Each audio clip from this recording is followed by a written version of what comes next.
Hey everyone, today I'm talking about Indian Horse by Richard Ragamies. This book isn't something that I'm here to criticize.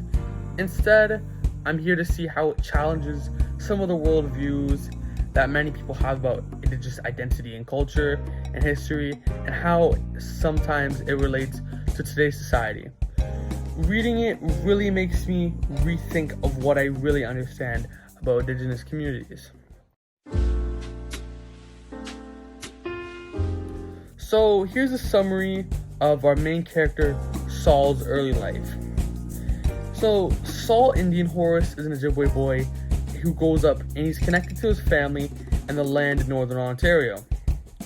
The way Richard Ragamies writes it about the forest, the lakes, the nature around him makes it feel like Saul is one with the land and the land lives inside him and it's part of his identity. So we see that this challenges the common idea that land is just for use or for owning, for resources. For Saul and many indigenous people, the land is sacred. It's a living thing, the source of belonging, learning, and also you need to have a reciprocity for the land and a stewardship for the land.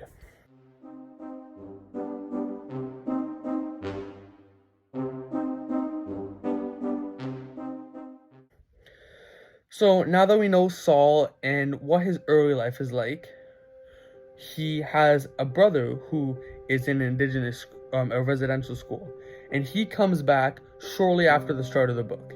He has a cough, and his cough is tuberculosis. And after traveling through the wilderness with his family, he dies. His parents, in grief, say that they're going to go get a coffin and get a proper burial for him, but instead they go into a town where there's a bunch of indigenous drinkers who are mourning, and they drink with them, and he never sees them again. So he is left with his grandmother to fight in the harsh winter. But unfortunately as well, his grandmother doesn't survive, and she succumbs to the cold on a tree. And then after this tragedy, Saul is taken to a residential school where he faces punishment for speaking Ojibwe and is forced to abandon his culture and is currently being assimilated. The school is full of harsh, emotional, physical, and sexual pain. So this part of the book makes me realize that indigenous schools weren't just bad. They were part of a system designed to erase indigenous culture. Society sometimes forgets or downplays that trauma. Indian Horse challenges us to recognize that impacts of what residential schools did to indigenous people and what it did to Canada and how it affects Canadian history. Now, he is in the school. He's doing well because he knows English. His dad taught him. And he's very smart and he's a very quick learner. So he doesn't get punished all that well, but the trauma is still there. One thing that helps him cope is hockey. It's not a game for him. It's a way of finding meaning and surviving emotionally because he is outcasted by the others because he speaks English so well. When he's on the ice, he feels free. He feels let go from the pain.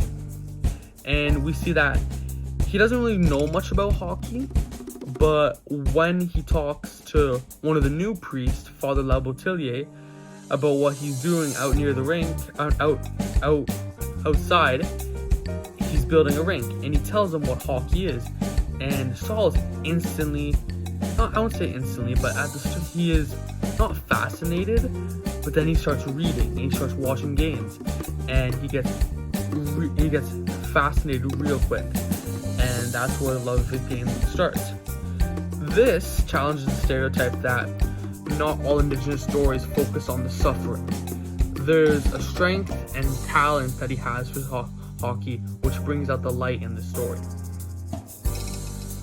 So, there is my starting analysis of Indian Horse. Thanks for watching. I hope this vlog encourages you to read Indian Horse or listen about it or listen to other indigenous stories or books. It is also important to open up the stories and see what they have to relate to today and what they have that challenges modern day stereotypes. Okay, goodbye.